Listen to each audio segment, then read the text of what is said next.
Have you ever wondered why the kindest people you know seem to be the most miserable?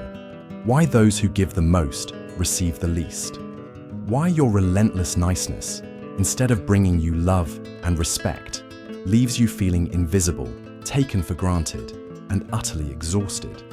There's something Aristotle understood 2,400 years ago that modern society has completely forgotten, something that could change everything about how you see yourself and how others see you. But before I tell you what it is, I need you to answer this honestly. When was the last time someone truly fought for your attention? When was the last time someone went out of their way to earn your respect? I'll tell you why this rarely happens. Because you've made yourself too available, too accommodating, too nice. And in doing so, you've committed what Aristotle would call a fundamental error about the nature of virtue itself.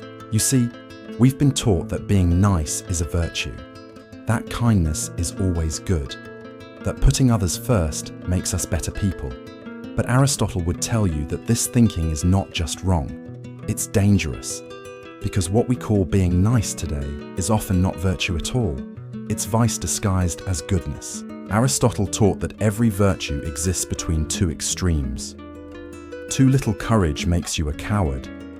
Too much makes you reckless. Too little generosity makes you stingy. Too much makes you a fool who gives away everything, including your own dignity.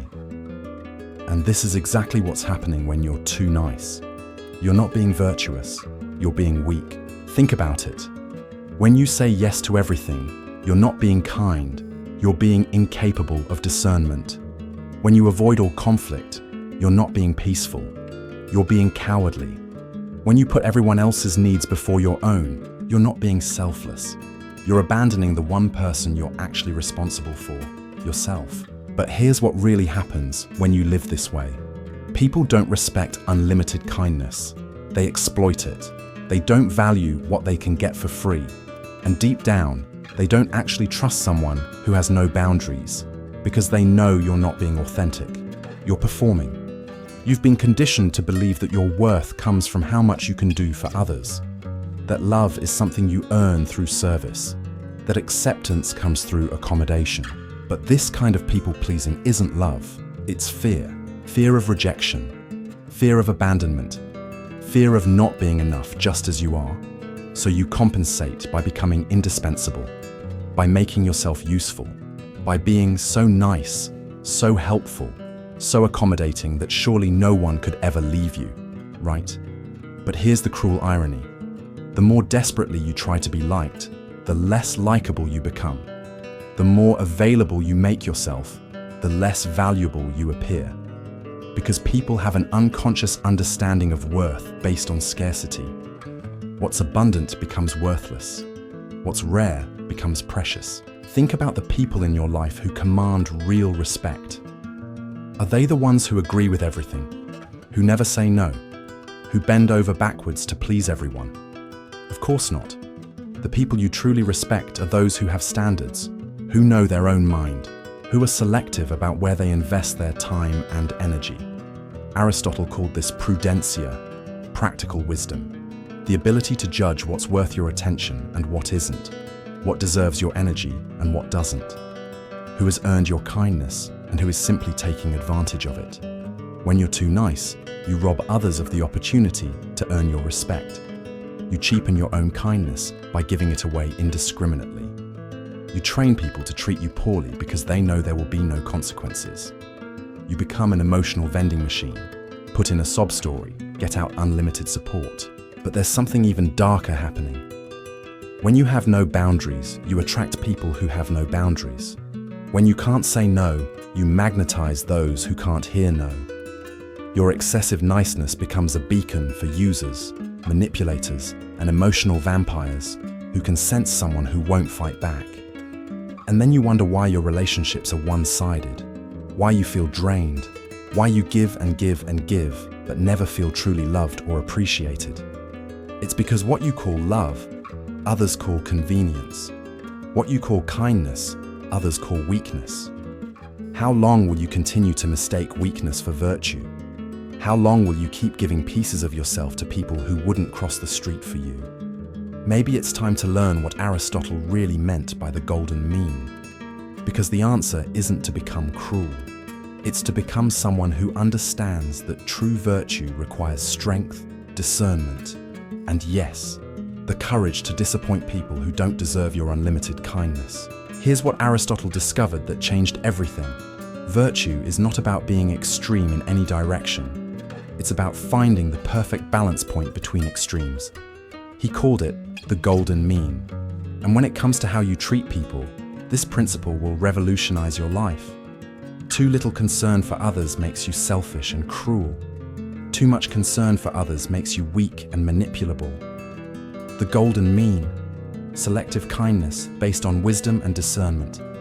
Being generous with those who deserve it, neutral with those who haven't earned it, and firm with those who would abuse it. But our culture has taught you that any form of selectivity is evil, that treating people differently based on their behavior is somehow wrong. This is nonsense.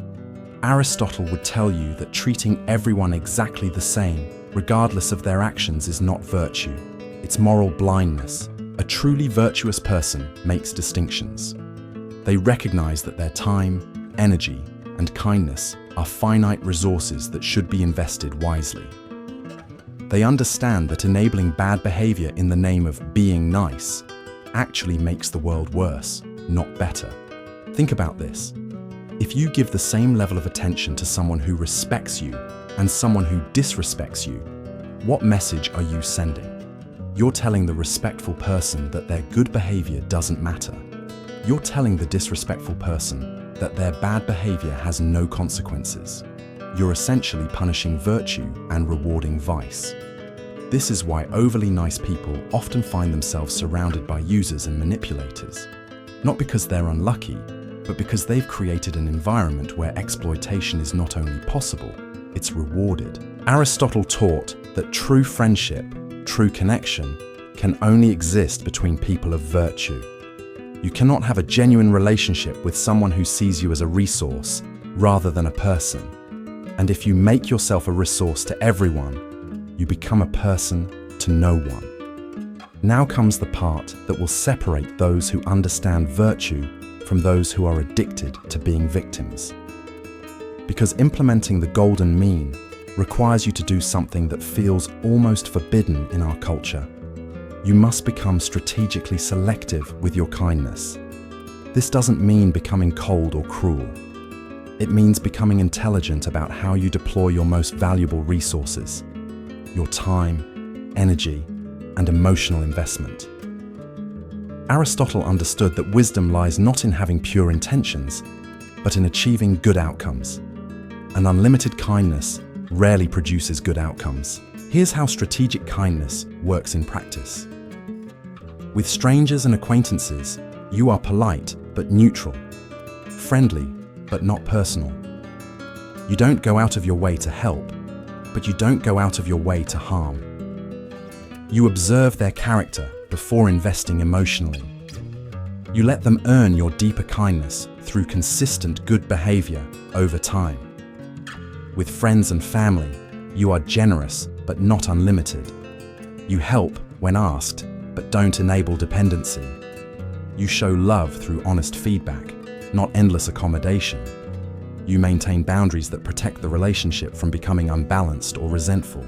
With users and manipulators, you are professionally distant. You don't explain, justify, or apologize for your boundaries. You don't get drawn into arguments about your right to say no. You simply become unavailable for exploitation, and you let their reaction tell you everything you need to know about their character. But here's what will shock you.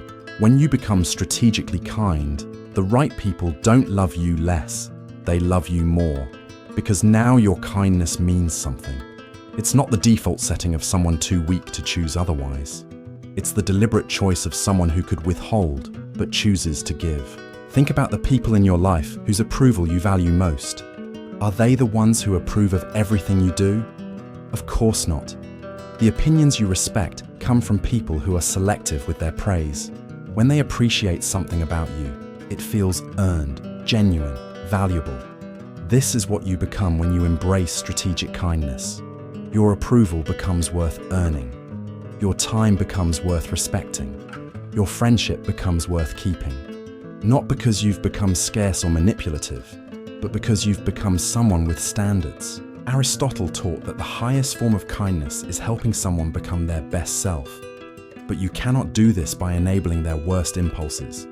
You cannot help someone grow by removing all consequences for their actions. Real kindness sometimes means letting people face the natural results of their choices. When you stop rescuing everyone from their own problems, you give them the gift of learning and growth. When you stop saying yes to everything, you force others to become more self-reliant and respectful. When you stop being everyone's emotional support system, you create space for them to develop their own strength.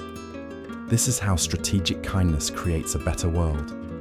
Not by making life easier for everyone, but by creating an environment where virtue is rewarded and vice faces appropriate consequences. But implementing this requires emotional discipline that most people lack. You must be willing to endure the discomfort of disappointing people who have grown accustomed to your unlimited availability. You must resist the urge to explain and justify your new boundaries. You must trust that the temporary discomfort of change will lead to the long-term benefit of respect. Here's the truth that will either liberate you or terrify you. When you stop being too nice, you will lose people. Some will accuse you of changing. Others will say you've become selfish or cold. A few will even try to guilt you back into your old patterns by reminding you of how good you used to be, meaning how useful you used to be to them. This is the test. This is where most people turn back. Because the pressure to return to unlimited niceness can feel overwhelming. The fear of being disliked, judged, or abandoned can drive you right back into the arms of people who never valued you in the first place. But if you have the courage to stay the course, if you can endure this temporary discomfort, something extraordinary happens. The people who truly matter don't just stay, they respect you more. The relationships that survive become deeper, more authentic, more balanced. And new people enter your life who are attracted to your strength rather than your weakness. Aristotle understood that transformation always involves loss. You cannot become who you're meant to be while clinging to who you used to be. You cannot develop virtue while maintaining the comfort of avoiding all difficult choices. Growth requires the courage to disappoint people who preferred you small. But here's the paradox that proves the wisdom of this path. When you stop trying to be liked by everyone, you become genuinely likable to the right people. When you stop accommodating every request, your help becomes more valuable to those who receive it. When you stop being afraid of conflict, you ironically create more peace in your life because you're no longer attracting chaos. The person you become through practicing the golden mean is someone you can actually respect. Someone with principles, someone with boundaries, someone who treats their own well-being as seriously as they treat others. Someone who understands that self-respect is not selfishness. It's the foundation of all healthy relationships. You'll notice that manipulative people avoid you now. Users look elsewhere for their emotional supply. Drama creators find other stages for their performances. Not because you've become mean, but because you've become discerning. You've developed what Aristotle called practical wisdom, the ability to see people and situations clearly and respond appropriately. And then something beautiful happens. You start attracting people of virtue, people who have their own boundaries, people who don't need you to fix them or save them or complete them, people who want to know you, not use you, people capable of the kind of relationships that actually nourish rather than drain. This is what Aristotle meant when he said that virtue attracts virtue. When you stop enabling vice through unlimited tolerance, you create space for goodness to flourish. When you stop accepting scraps of affection from people who don't value you, you make room for genuine love from those who do. But the most profound change happens within you. You stop feeling like a victim of other people's choices. You stop resenting the very people you've been helping. You stop feeling exhausted by relationships that once drained you. You start experiencing what it feels like to be respected rather than just liked. To be valued rather than just useful.